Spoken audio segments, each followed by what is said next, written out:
পেন্টাগনের রাতের ঘুম হারাম। মার্কিন শক্তির অহংকার কি তবে চুরমার করে দিচ্ছে ইরান চীন ঐক্য? 6 মাসের টানা যুদ্ধ, শত শত বিমান হামলা আর ওয়াশিংটনের একটার পর একটা সামরিক হুমকি, সবকিছুর পরেও মাথা উঁচু করে দাঁড়িয়ে আছে তেহরান। উল্টো এখন প্রশ্ন উঠছে, বিশ্বের তথাকথিত একক পরাশক্তি যুক্তরাষ্ট্র কি তার ইতিহাসের অন্যতম চরম সামরিক বিপর্যয়ের দিকে ধাবিত হচ্ছে? আর পর্দার আড়াল থেকে এই পুরো খেলায় মার্কিন হিসাব নিকাশ উল্টে দিচ্ছে বেইজিং।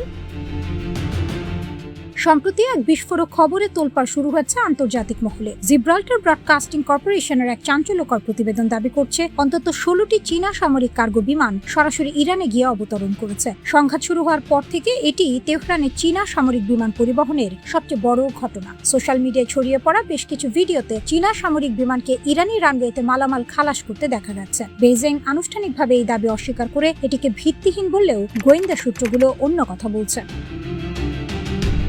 রয়টার্সের তথ্য অনুযায়ী ইরান তার আকাশ প্রতিরক্ষা ব্যবস্থার ভয়াবহ ঘাটতি মেটাতে চীনের সাথে 60 থেকে 70 মিলিয়ন ডলারের একটি গোপন চুক্তি সম্পন্ন করেছে। এই চুক্তির অধীনে চীন থেকে তেহরানে পৌঁছাচ্ছে অন্তত 300 থেকে 400টি ঘাড়ে রেখে নিক্ষেপযোগ্য স্বল্পপাল্লার ম্যানপ্যাডস বা আকাশ প্রতিরক্ষা ক্ষেপণাস্ত্র, যার মধ্যে রয়েছে অত্যাধুনিক QW-12 এবং FN-16 মডেলের মিসাইল। মার্কিন ও ইসরায়েলি হামলায় নিজেদের প্রাথমিক আকাশ প্রতিরক্ষা মিসাইল ও ড্রোন ঘাঁটি ক্ষতিগ্রস্ত হওয়ার পর আকাশসীমা সুরক্ষায় এটি তেহরানের জন্য এক মহা কৌশলগত জয়ের নামান্তর।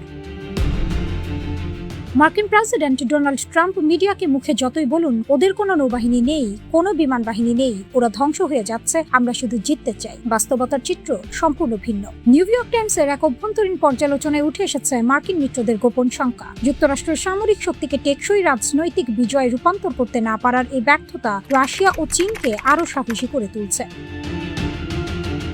দীর্ঘ 6 মাস পেরিয়ে গেলেও ইরানের ব্যালিস্টিক মিসাইল ও ড্রোন কর্মসূচিকে পুরোপুরি নিষ্ক্রিয় করা সম্ভব হয়নি। উল্টো ওয়াশিংটনের বিশ্বব্যাপী সামরিক উপস্থিতি এখন নিজস্ব ঘাটতির মুখে। টানা অপারেশনের কারণে মার্কিন সেনাবাহিনীর কাছে প্যাট্রিয়ট মিসাইল ইন্টারসেপ্টর সহ অন্যান্য অত্যাধুনিক আকাশ প্রতিরক্ষা অস্ত্রের মজুদ আশঙ্কাজনক হারে কমে এসেছে। নিরাপত্তা বিশ্লেষকদের মতে অস্ত্রাগারের এই শূন্যতা কেবল মধ্যপ্রাচ্যেই নয়, ইউরোপ বা ইন্দো প্যাসিফিক অঞ্চলে নতুন কোনো যুদ্ধ বাঁধলে যুক্তরাষ্ট্রের রুখে দাঁড়ানোর সক্ষমতাকে বড় ধরনের প্রশ্নের মুখে ফেলে দিয়েছে।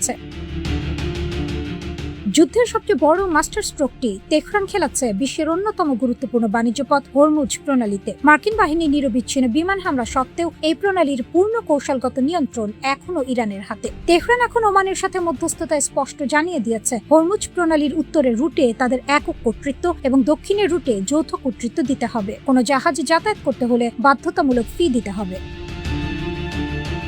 মার্কিন চাপ ও আঞ্চলিক প্রতিবেশীদের প্রভাব কাটিয়ে ইরান যেভাবে বিশ্ব অর্থনীতির এই মূল ধমনীকে নিজের মুঠোয় রেখেছে তা পেন্টাগনের সব কৌশলকে ব্যর্থ করে দিয়েছে। লন্ডন ভিত্তিক থিঙ্ক ট্যাঙ্ক চ্যাথাম হাউসের সাবেক পরিচালক রবিন নিবলেটের ভাষায়, যুদ্ধ যেভাবে এগোক না কেন এখন পর্যন্ত ফলাফল হলো যুক্তরাষ্ট্রের জন্য একটি কৌশলগত পরাজয় এবং চরম অপমান।